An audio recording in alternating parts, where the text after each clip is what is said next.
இயேசுவின் நாமத்தில் வாழ்த்துக்களும் இறையாசிரும்.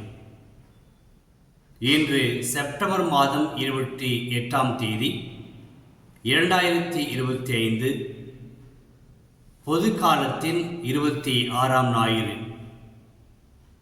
இன்றைய நற்செய்தி பகுதி லூக்கா நற்செய்தியில் 16ஆம் அதிகாரத்தில் இறைவார்த்தைகள் 19 முதல் 31 முடிய நமக்கு சிந்தனைக்கு கொடுக்கப்பட்டிருக்கிறது. இந்த நற்செய்தி பகுதியில் இயேசு ஒரு ஊமையை விளக்கி சொல்கிறார். அந்த ஊமையில் இரு கதாபாத்திரங்கள், ஒன்று செல்வந்தர், மற்றவர் ஏழை லாசரர். இந்த செல்வந்தர் நாள்தோறும் விருந்துண்டு தன்னுடைய வாழ்வை மகிழ்ச்சியில் கழித்தவர். கஷ்டமே அவருக்கு தெரியாது, நிறைய சொத்துக்கள், எனவே உண்டு குடித்து மகிழ்ந்து வாழக்கூடிய ஒரு செல்வந்தர் ஆவார். ஆனால் அவருக்கு அருகாமையில் ஒரு லாசர் ஏழை மனிதன் இருக்கிறார். உடம்பெல்லாம் புண்.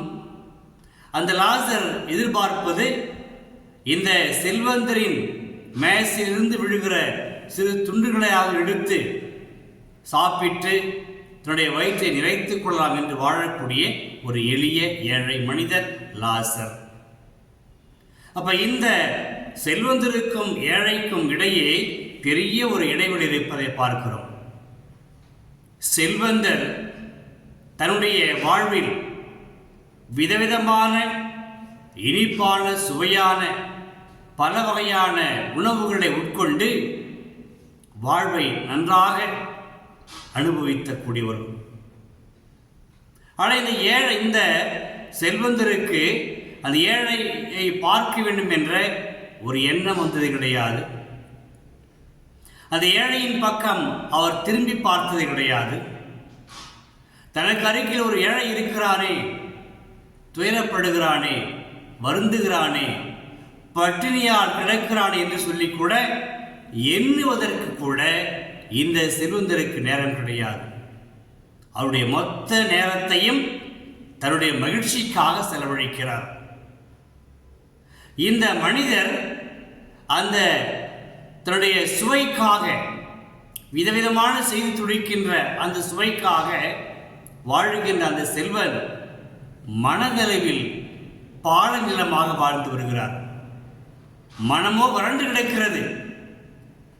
நாவில் சுவை, அந்த சுவையில் வாழக்கூடிய இந்த மனிதருக்கு இருக்கின்ற உள்ளமோ கடின பாறையாகி, பாறை மட்டுமல்ல பாலைவனமாகி வறண்டு கிடக்கிறது. தனக்கு அருகில் இருக்கிற ஒரு ஏழையை கூட அவனால் ஏறெடுத்து பார்க்கவில்லை. பார்க்க நேரம் இல்லை, பார்க்க மனம் இல்லை, ஏன் பார்க்க இதயம் இல்லை. பார்க்க மறுக்கிறான், மனம் இறங்க மறுக்கிறது. ஆனால் ஏழையோ அந்த செல்வந்தரை பார்த்து கொண்டிருக்கிறான். இதாங்க நிலைமை. இந்த நிலைமையில ஒரு நாள் இருவரும் இறந்து விடுகிறார்கள். அந்த இறந்த ஏற்பாடு அந்த செல்வந்தர் பாதாளத்தில் கிடக்கிறான். அங்கிருந்து அவன் மேலே பார்க்கிறான். மேலே பார்க்கிற பொழுது அபிரகாம் வீற்றிருக்கிறார். நம்பிக்கையின் தந்தை அபிரகாம். ஆனால் அவரது மடியில் லாசர் மகிழ்ச்சியாக அமர்ந்திருப்பதை பார்க்கிறார். பார்த்தவுடனே செல்வந்தருக்கு ஒரே அங்கலாய்ப்பு. ஒரு பக்கம் வேதனை, தீயின் வேதனை, கொடுமை அனுபவிக்க முடியாமல் கதறுகிறான். அபிரகாமை பார்த்து, அபிரகாம் எனக்கு உதவி செய்யுங்கள். அபிரகாம் சொன்னார் தெளிவாக, செல்வந்தரே, நீ உலகத்தில் வாழ்ந்த பொழுது இன்பமே அனுபவித்தாய். உனக்கு துன்பமே கிடையாது. துன்பத்தை அனுபவிக்க உனக்கு மனமும் இல்லை, நேரமும் இல்லை. ஆனால் இன்பத்தை அனுபவித்து நீ இப்போது துன்பப்படுகிறாயே. ஆனால் லாசருடைய மடியில் அமர்ந்திருக்கிறான். அவருடைய உலக வாழ்வில் அவன் இன்பத்தை அனுபவித்ததே கிடையாது. ஒரு நாள் நல்ல உணவை உண்டது கிடையாது. ஆனால் இன்று கடவுள் அவனை என்னுடைய மடியில் அமர்த்திருக்கிறார். அவன் மகிழ்ச்சியாக இருக்கிறான். உடனே செல்வந்தன் சொல்றான், அப்படியான எனக்கு உதவி செய்யுங்களேன், அந்த லாசரை கொஞ்சம் அனுப்பி வையுங்கள். லாசர் விரலை தண்ணீரில் நனைத்து அதை என் நாவில் பட செய்யும். நினைச்சு பாருங்க அவனுடைய ஏக்கம். லாசரை அனுப்பி அவன் விரலை தண்ணீரில் நினைத்து அந்த ஈரமான விரலை என் நாவில் வழைக்க செய்யுங்கள். நான் கதறுகிறேன், துடிக்கிறேன், வேதனைப்படுகிறேன் என்றான். அன்பர்களே, வாழ்ந்த பொழுது அந்த நாவுக்காக வாழ்ந்தவன் அவன், அந்த நாவின் சுவைக்காக வாழ்ந்தவன் அந்த செல்வந்தன்.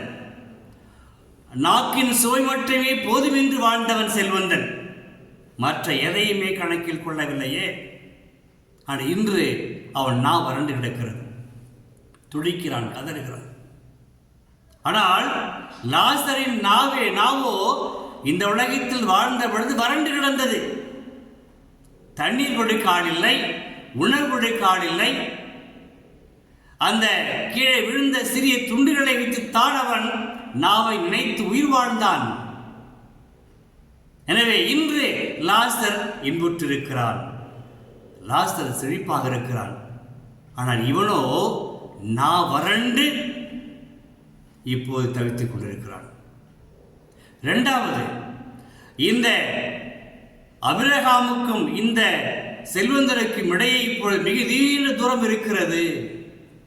ஆம், மிக நீண்ட தூரம். உலகத்தில் வாழ்ந்த பொழுது செல்வந்தன் அந்த ஏழை லாசரிடமிருந்து பிரிந்து வாழ்ந்தான், அந்த தூரம் அதிகமாக இருந்தது. இன்றும் லாசருக்கும் செல்வந்தனுக்கும் இடையே தூரம் அதிகமாக இருக்கிறது. நான் நினைத்தாலும் அங்க வர முடியாது, நீயும் வர முடியாது. கெஞ்சுகிறான், கதறுகிறான் செல்வந்தன், உதவி செய்யுங்கள், எனக்கு இல்லை என்றால் கூட என்னுடைய சகோதரனுக்கு உதவி செய்யுங்கள், லாசரை அனுப்புங்கள்.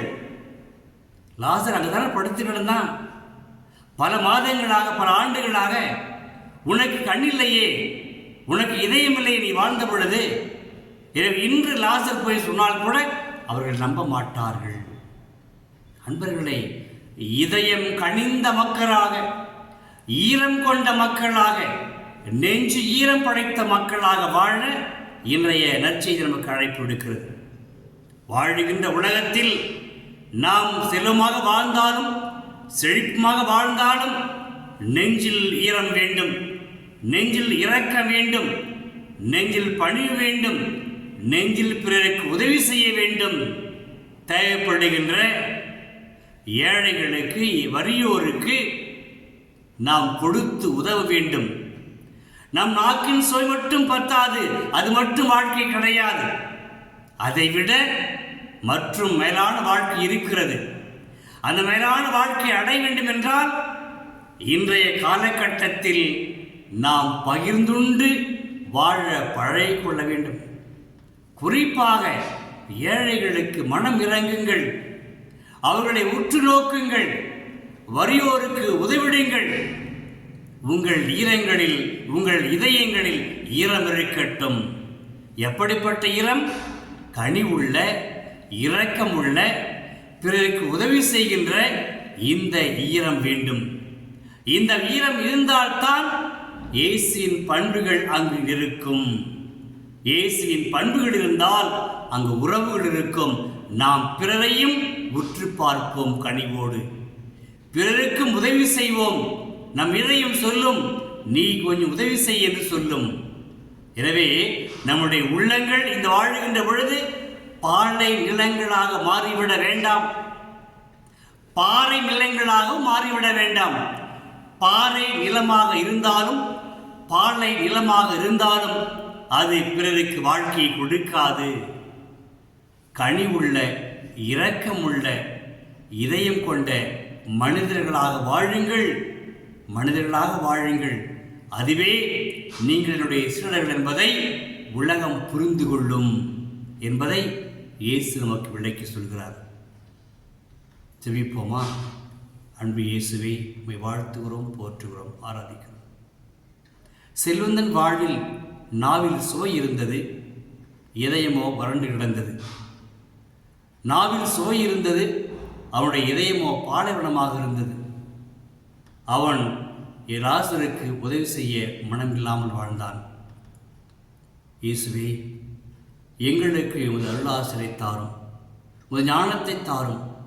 வாழ்கின்ற இந்த உலகில் நாங்கள் ஞானம் பெற்ற மக்களாக எங்கள் இதயங்களில் ஈரம் கொண்ட கனிவு, இரக்கம், அன்பு, பாசம் கொண்ட ஈரம் கொண்ட மக்களாக வாழ்ந்து சிலைகளாக வாழ்ந்து பிறரையும் வாழ வைத்து நாங்கள் மகிழ்ச்சி காண எங்களுக்கு அருள் தாரும். இவற்றை உமகன் கிறிஸ்து வழியாக ஜெபிக்கிறோம் தந்தையே. ஆமென், ஆமென். இறைவார்த்தை விதையாக உம் இதயத்தில் விதைக்கின்ற